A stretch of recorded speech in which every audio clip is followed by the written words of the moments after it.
How are you all? I hope you all are well and fine. તમે બધા એકદમ મસ્ત મજામાં હશો અને આ લેક્ચર જોતા હશો. સ્ટાર્ટ કરીએ છીએ આપણું કેમિસ્ટ્રીમાં આગળનું સેશન. તો ગયા લેક્ચરમાં આપણે ક્લોરીન વિશે વાત કરી, રાઈટ? ક્લોરીનની બનાવટ, ગુણધર્મો અને ઉપયોગો, અને એના ગુણધર્મો ખૂબ જ અગત્યના હોય, બધા જ ગુણધર્મો આપણે જોયા. હવે આ લેક્ચરમાં આપણે વાત કરવાના છીએ HCl, હાઇડ્રોક્લોરિક એસિડ વિશે. તો HCl ની બનાવટ, ગુણધર્મો અને ઉપયોગો આપણે જોઈ રહ્યા છીએ.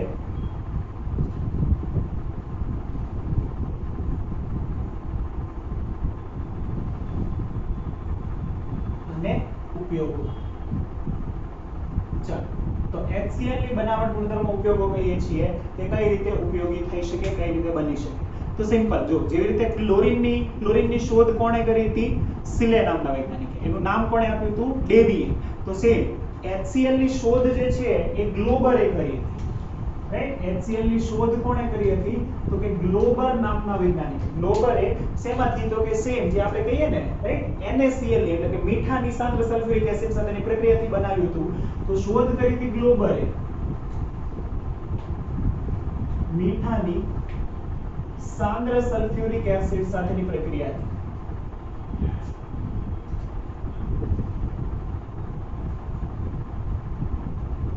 રાઈટ? અને એને પ્રસ્થાપિત કર્યો, એટલે કે એને નામકરણ કરીને એનું વ્યવસ્થિત રીતે એનું ગુણધર્મોને એને કોણે દર્શાવ્યું? તો કે એને પ્રસ્થાપિત કર્યો તો પાછળ ડેવીએ.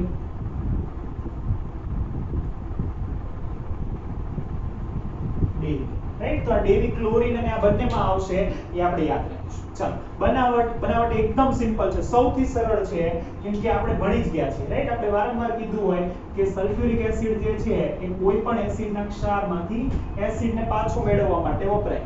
તો બનાવટ આપણને આપેલી છે કે NaCl, HCl નો ક્ષાર છે.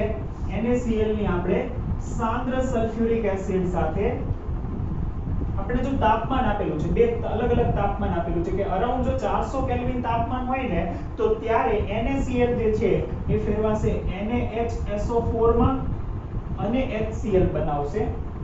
અને જો એ 823 કેલ્વિન તાપમાન હોય તો આ NaHSO4 એ પાછું NaCl સાથે પ્રક્રિયા કરી અને એ બનાવી દેશે Na2SO4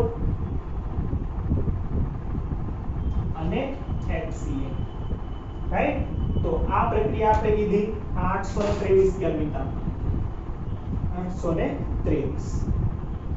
ફાઇન. ચલો, તો આ આપણે કીધું, આ બનાવટ કીધી. જો બસ આ જ સમીકરણ આપેલું છે, બીજું કોઈ એક્સ્ટ્રા સમીકરણ નથી આપેલું. એકદમ સરળ બનાવટ છે, રાઈટ? એકદમ સરળ બનાવટ છે. આ થઈ ગઈ બનાવટ. તો આ રીતે HCl બનાવી શકાય. આ HCl ને કઈ રીતે શુષ્ક કરી શકાય? તો કે આ HCl ને H2SO4 પરથી પાસ કરીએ તો વધારાનું જે પાણી છે એ શોષી લઈએ તો આપણને શુષ્ક HCl ગેસ મળે. ફાઇન. ચાલો, તો એને શુષ્ક કરવા માટે H2SO4 માંથી પસાર કરી શકાય છે. તો આને HCl ને H2SO4 પરથી પસાર કરી શુષ્ક બનાવી શકાય. રાઈટ? જે આપણને ધ્યાનમાં છે કે કોઈ પણનું શુદ્ધિકરણ કરવું હોય, શુષ્ક બનાવવું છે, H2SO4 પરથી જ પસાર કરીએ છીએ. હવે આપણે એના ગુણધર્મો લખી દઈએ. ચાલો, તો કહીએ છીએ એના ગુણધર્મો. જો એકદમ સરળ હોય ને તો એ HCl છે, કોઈ વિશેષ નથી. એક વિશેષ આપણને અંદર આવશે, એ છે એકવારી છે, બસ બીજું કશું જ વિશેષ નહીં આવે. ચાલો, કહીએ છીએ ગુણધર્મો. ખૂબ જ અગત્યના ગુણધર્મો છે. પહેલા આપણને કેટલાક ભૌતિક ગુણધર્મો આપેલા. જો આમાં સેપરેટ નથી કરતા, કેમ કે એની જે પ્રક્રિયાઓ છે ને એમાં કોઈ એવી વિશેષ રાસાયણિક પ્રક્રિયાઓ નથી, એકવારીજ્યા અને પ્લેટિનમના શુદ્ધિકરણ સિવાય. પણ છતાં ગુણધર્મો છે એટલે આપણે બધા ભેગા કોમન લખી દઈએ. તો આપણે કહીએ છીએ કે તીવ્ર વાસવાળો વાયુ છે.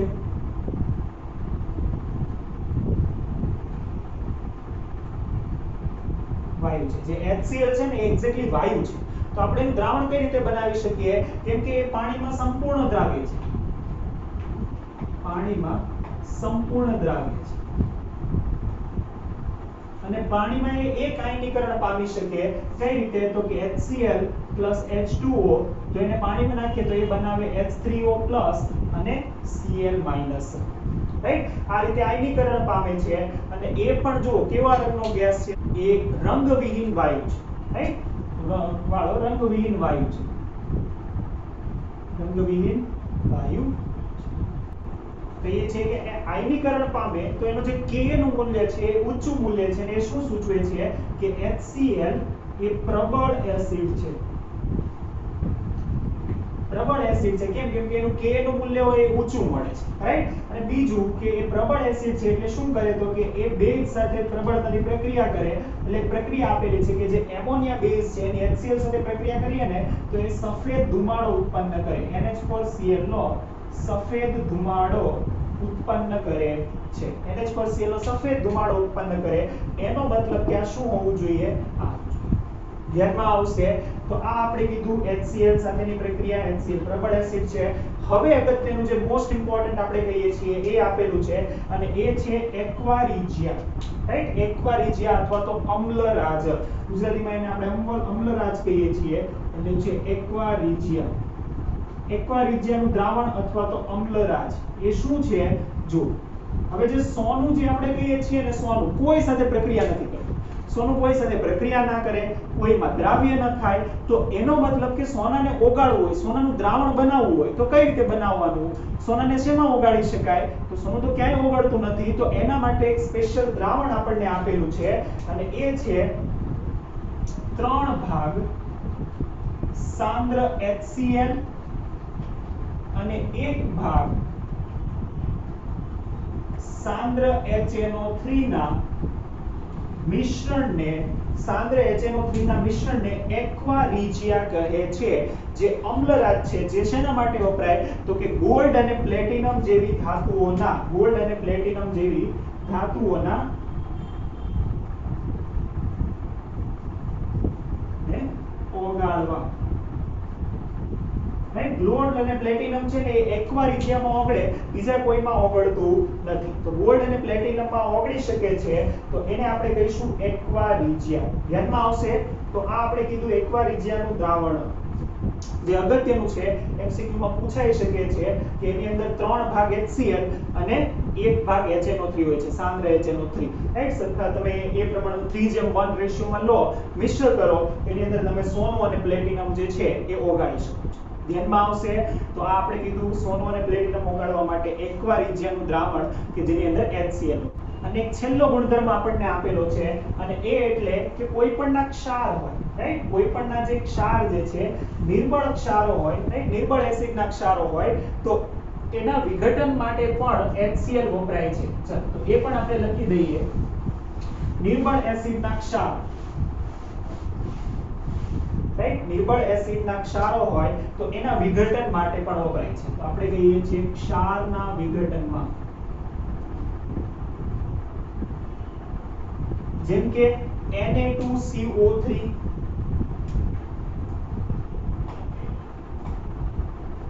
રાઈટ. એની જો HCl સાથે પ્રક્રિયા કરીએ તો શું થાય? તો Na2CO3 એ વિઘટન પામે અને એ આપણને આપે NaCl પ્લસ એ શેમાં રૂપાંતર પામશે? આ બની જશે કાર્બન ડાયોક્સાઇડ અને પાણી. કાર્બન ડાયોક્સાઇડ અને પાણીમાં ફેરવાઈ જશે. આ આપણે કીધું Na2CO3, રાઈટ, સોડિયમ કાર્બોનેટનું વિઘટન. સેમ આપણને બીજો સોલ્ટ આપેલું છે Na2SO3.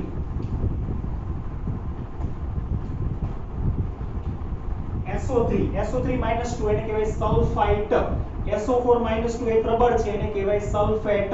તો આ સલ્ફાઇટ છે, સોડિયમ સલ્ફાઇટ, રાઈટ. એની પણ HCl સાથે પ્રક્રિયા કરો, એનું પણ વિઘટન થાય, એ ફેરવાઈ જાય તો રાઇઝ ઓફ NaCl પ્લસ એ ઉત્પન્ન કરે સલ્ફર ડાયોક્સાઇડ અને H2O, રાઈટ. સલ્ફર ડાયોક્સાઇડ અને H2O આ આપણે કહીશું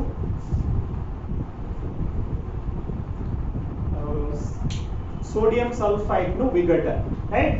તો આ જે નિર્બળ એસિડના ક્ષાર હતા એનું વિઘટન કરી દે અને એને NaCl માં સંપૂર્ણ ક્ષારમાં ફેરવી દે, રાઈટ. તો એના માટે પણ આપણે એસિડ હાઇડ્રોક્લોરિક એસિડ વાપરી શકીએ.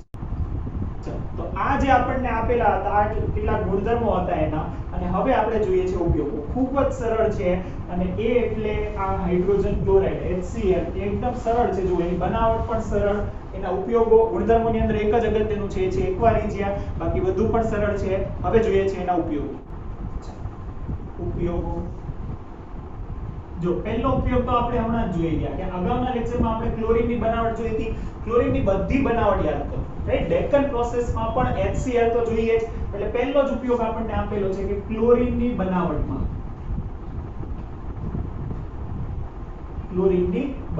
જો બીજું એક અગત્યનું આપણને આપેલું છે સ્પેસિફિક છે યાદ રાખીશું અને એ એટલે ગ્લુકોઝના ઉત્પાદનમાં રાઈટ ગ્લુકોઝના ઉત્પાદનમાં ગ્લુકોઝનું મકાઈના સ્ટાર્ચમાંથી જ્યારે ઉત્પાદન થતું હોય મકાઈના સ્ટાર્ચનું જ્યારે વિઘટન કરીને ઉત્પાદન કરતા હોય તો એમાં HCl ની જરૂર પડે રાઈટ HCl ની વડે એને આપણે કરી શકીએ કેમ કે જ્યારે ગ્લુકોઝનું આપણે કરતા હોઈએ રાઈટ એ જે પ્રક્રિયા છે કે ગ્લુકોઝ અને ગ્લુકોઝમાં રૂપાંતર થાય સ્ટાર્ચનું તો એ પ્રક્રિયામાં એસિડિક દ્રાવણ જોઈએ એટલા માટે રાઈટ એ આપણે ભણવાના છે બાયોમોલેક્યુલ્સમાં ત્રીજું આપણને આપેલું છે એ પણ થોડું સ્પેસિફિક છે અને એ છે કે અસ્થિ કોલસાના શુદ્ધિકરણ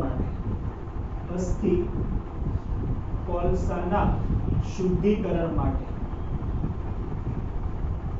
અને બીજું એક એની અંદર જ આપેલું છે અને એ એટલે હાડકામાંથી ગુંદરના નિષ્કર્ષણ માટે હવે કેમ કાઢે ને એ મને નથી ખબર રાઈટ આપણને આપેલું છે યાદ રાખીશું કે હાડકામાંથી ગુંદરના નિષ્કર્ષણમાં રાઈટ ચલો તો એ આપણે યાદ રાખીશું આપણને આપેલું છે આ એક સ્પેસિફિક છે કે ગ્લુકોઝના ઉત્પાદન વાળું છે ને એ અને એક સિમ્પલ આપણે જે પ્રયોગશાળામાં જે એક બોટલ HCl ની આપણે બનાવેલી સામે પડેલી જ હોય છે તો એનો મતલબ પ્રયોગશાળામાં અને આમ તો ઘણી બધી દવાઓની બનાવટમાં પણ વપરાય છે રાઈટ એટલે પ્રયોગશાળામાં અને ફાર્માસ્યુટિકલ ઇન્ડસ્ટ્રીઝમાં પ્રક્રિયક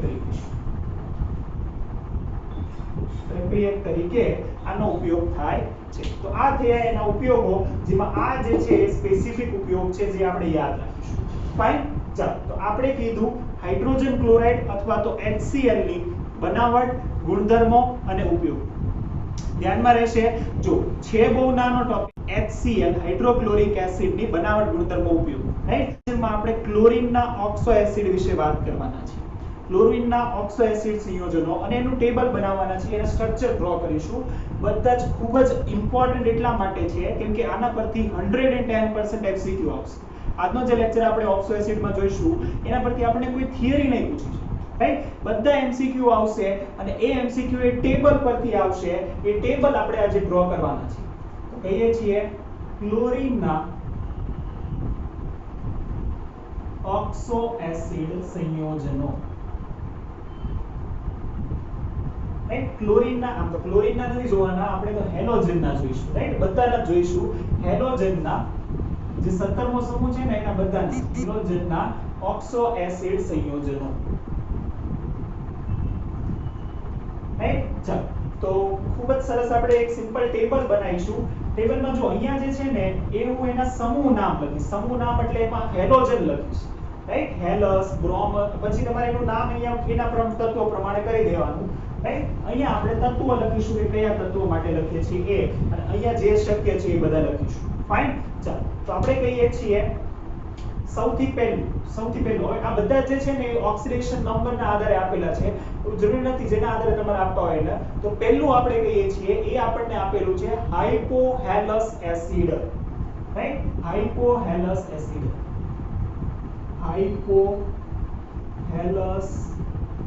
એસિડ રાઈટ ચાલો એનું સૂત્ર શું લખી શકીએ તો એનું સૂત્ર થાય HOX રાઈટ X ની જગ્યાએ Cl Br F એ થઈ શકે રાઈટ જેમ કે હાઇપો ફ્લોરિન હોય તો એને શું લખીશું હાઇપોફ્લોરસ ક્લોરીન હોય તો રાઈટ એનું હાઇપો ક્લોરસ બ્રોમસ એવી રીતે રાઈટ ચાલો પહેલા આપણે આ બધા આ નામ લખી દઈએ પછી કયા શક્ય છે એ આપણે નામો સાથે સાથે લખતા જઈએ રાઈટ જે રીતે આપણે જોવું એ ચાલો તો આપણે કહીએ છીએ હાઇપોહેલસ પછી આપણે કહીશું ઓન્લી હેલસ એસિડ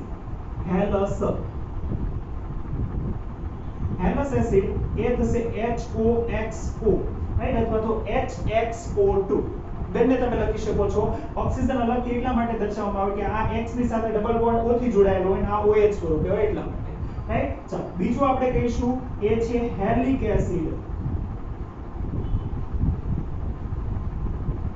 રાઈટ એ બનશે HOXO2 રાઈટ અને છેલ્લું કહીશું પર હેલિક એસિડ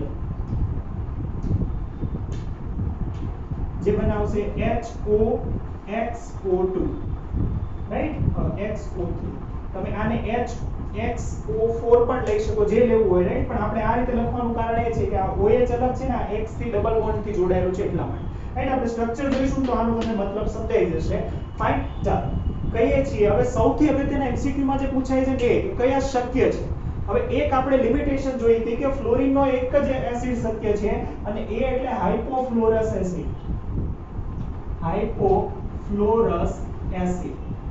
રાઈટ આ એક જ શક્ય છે HOF બીજા કોઈ આના માટે શક્ય નથી રાઈટ એની ઊંચી વિદ્યુત ઋણતા યાદ કરો એના અનિયમિત ગુણધર્મો ફ્લોરિનના અનિયમિત ગુણધર્મોમાં આપણે લખેલું હતું કે એનો એક જ ઓક્સો એસિડ શક્ય છે હાઇપોફ્લોરસ એસિડ જ્યારે બાકીના વધારે શક્ય છે રાઈટ બીજો સૌથી અગત્યનો MCQ કે કયા તત્વના બધા જ ઓક્સો એસિડ શક્ય છે ક્લોરીનના બધા ઓક્સો એસિડ શક્ય છે બધા રાઈટ હાઇપોક્લોરસ થી લઈને પર ક્લોરિક એસિડ સુધી ચાલો એ છે હાઇપોક્લોરિક એસિડ રાઈટ તો એ થશે HOCl રાઈટ હાઇપો નહીં હવે આવશે ખાલી ક્લોરિક એસિડ એને આપણે કહીશું HOClO જો આ HOClO લખો કે પછી એના સ્થાને તમે લખો HClO2 આ બંને સેમ જ છે રાઈટ આવું લખવાનું કારણ આપણે સ્ટ્રક્ચર જ્યારે ડ્રો કરીશું ત્યારે તમને ધ્યાનમાં આવે એટલા માટે લખીએ છીએ ચાલો પછી કહીએ છીએ આ થશે ક્લોરસ એસિડ રાઈટ પછી કહીએ છીએ ક્લોરિક એસિડ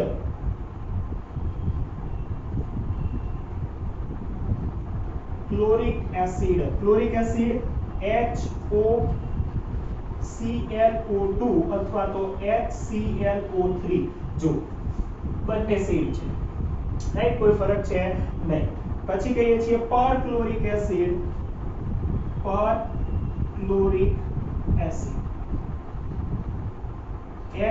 HOClO3 અથવા તો HClO4 આ બંને સેમ છે કોઈ ચીજ ફાઇન ચાલો હવે બ્રોમિન માટે આ બંને ક્લોરસ અને આયોડસ એસિડ શક્ય નથી રાઈટ બાકી બધા એસિડ શક્ય છે ક્લોરસ અને આયોડસ એસિડ શક્ય નથી બાકી બધા શક્ય છે રાઈટ એટલે આ ત્રણ બનાવશે પણ આ ક્લોરસ અને બ્રોમસ એસિડ બનાવશે નહીં રાઈટ એટલે MCQ માં પૂછે કે નીચેના પૈકી કયો એસિડ શક્ય નથી આપેલો હોય હાઇપોબ્રોમસ એસિડ બ્રોમિક એસિડ પર બ્રોમિક એસિડ કયો શક્ય નથી બ્રોમસ રાઈટ સેમ આયોડિન માટે પણ પૂછી શકે એમ પણ પૂછી શકે કે કયા વાયુના બધા જ ઓક્સો એસિડ શક્ય છે ક્લોરીન રાઈટ કોઈ પણ રીતે MCQ માં પૂછી શકે તો બ્રોમિનના આ ત્રણ શક્ય છે કયા તો hypobromic acid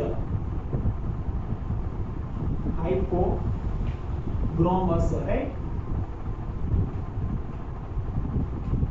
acid right HOBr પછી ક્લોરસ એસિડ શક્ય નથી પરંતુ ક્લોરિક એટલે કે હેલિક એસિડ શક્ય છે બ્રોમિક એસિડ તો બ્રોમિક એસિડ કહીશું બ્રોમિક એસિડ રાઈટ કયું થશે તો એ થશે HOCl BrO2 અને સેમ HBrO3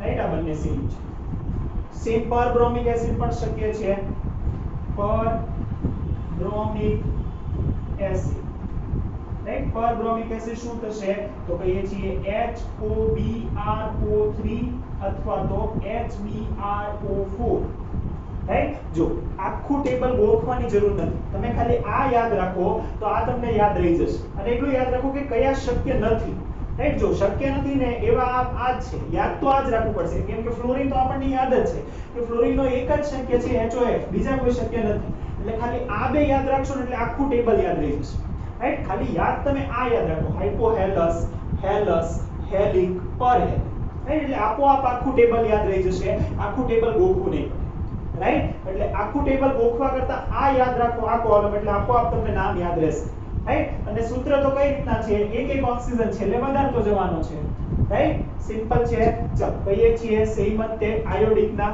આયોડસ એસિડ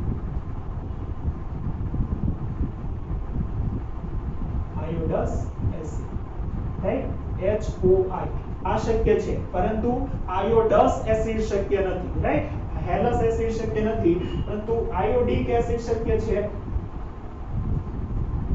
આયોડિક એસિડ જે આપણે કહીશું HOiO2 અથવા તો HiO3, આયોડિક એસિડ, રાઈટ? અને હાઇડ્રોઆયોડિક એસિડ પણ આપણે કહીએ છીએ HiO3. ધ્યાનમાં આવ્યું, રાઈટ? આયોડિક એસિડ, પર આયોડિક એસિડ પણ શક્ય છે. પર આયોડિક એસિડ, રાઈટ? એને આપણે કહીએ છીએ HOiO3 અથવા તો HiO4, રાઈટ? પર આયોડિક એસિડ. ધ્યાનમાં આવશે. તો આ આપણે કીધું આની જે છે તીવ્રતા એની જે બધા એસિડ છે. હવે એક MCQ એ પણ પૂછાય છે, એ એટલે કે આની એસિડિક પ્રબળતા. બધા એસિડ છે તો એની એસિડિક પ્રબળતા પણ આપણને ખબર હોવી જોઈએ.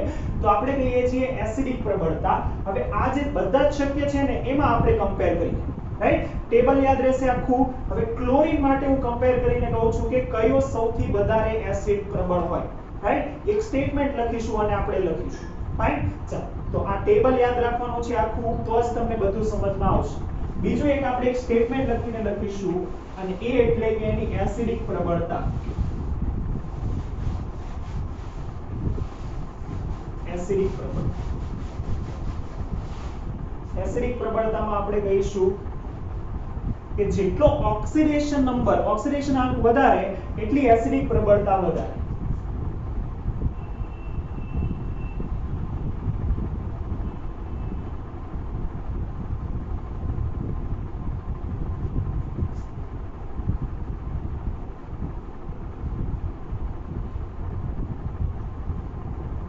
ઓક્સિડેશન આંક વધુ, એસિડિક પ્રબળતા વધુ, રાઈટ? ચલો, ઓક્સિડેશન આંક કહીએ છીએ HOCl. ચલો આના માટે કમ્પેર કરીએ છીએ HOCl, HOClO, HOClO2, HOClO3, right?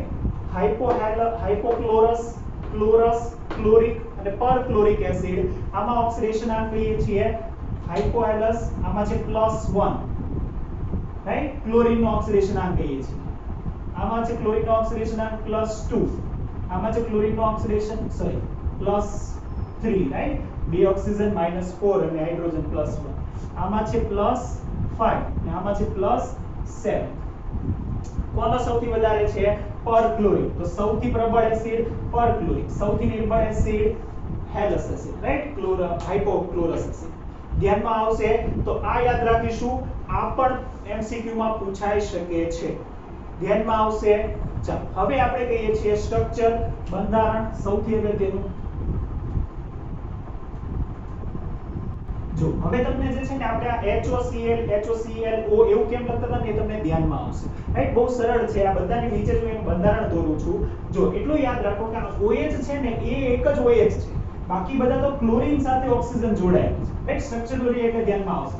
જેમ કે કહીએ છીએ HOCl છે ને તો એની અંદર શું હશે? તો કે આ ક્લોરીન હશે અને એની સાથે જોડાયેલો ઓક્સિજન અને એની સાથે જોડાયેલો હાઇડ્રોજન હશે.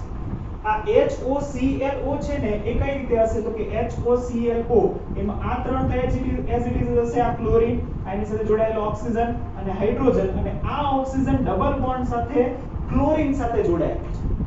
સેમ આપણે કહીએ છીએ HClO2, એમાં પણ ક્લોરીન, એની સાથે ઓક્સિજન, એની સાથે હાઇડ્રોજન, એની સાથે બે ઓક્સિજન ડબલ બોન્ડ થી જોડાયેલા છે. સેમ આપણે કહીએ છીએ 3 ક્લોરીન 5, તો એમાં આપણે જોઈએ છીએ ClO3, સોરી HOClO3, તો 3 ક્લોરીન ડબલ બોન્ડ થી જોડાયેલા હશે, રાઈટ? અને એક જોડાયેલો હશે સિંગલ બોન્ડ થી OH. ધ્યાનમાં આવશે સ્ટ્રક્ચર. હવે આવું શા માટે લખતા હતા હવે ખબર પડી, રાઈટ? ડાયરેક્ટ આપણે લખી જ શકતા હતા HClO3, HClO4, પણ HOCl3 લખવાનું કારણ, ClO3 લખવાનું કારણ કેમ કે બાકીના ઓક્સિજન છે ને એ ક્લોરીન સાથે જોડાયેલા છે, પરંતુ આ રીતે જોડાયેલો છે એટલા માટે. એ સરળતા રહે એટલા માટે આપણે આવી રીતે લખીએ છીએ, રાઈટ? બાકી કોઈ પણ રીતે લખી શકીએ છીએ. તો આ થઈ એની સ્ટ્રક્ચર, એની એસિડિક પ્રબળતા, કયા શક્ય છે કયા નથી શક્ય બધું. અને આ ફરીથી કહું MCQ માં જ પૂછાય, રાઈટ? MCQ માટે જ પૂછાશે. MCQ માટે આખે આખો ટોપિક યાદ રાખીશું, તૈયાર રાખીશું. ફાઇન. ચાલો તો આ લેક્ચરમાં HCl ની બનાવટ ગુણધર્મો ઉપયોગો આપણે જોયા. લેક્ચરમાં ઓક્સો એસિડ સુધી રહેવા દઈએ છીએ. હવે હેલોજનના ઓક્સો એસિડ આ લેક્ચરમાં થયા પૂરા. નેક્સ્ટ લેક્ચરમાં આપણે આંતર હેલોજન સંયોજનો વિશે વાત કરીશું. ત્યાં સુધી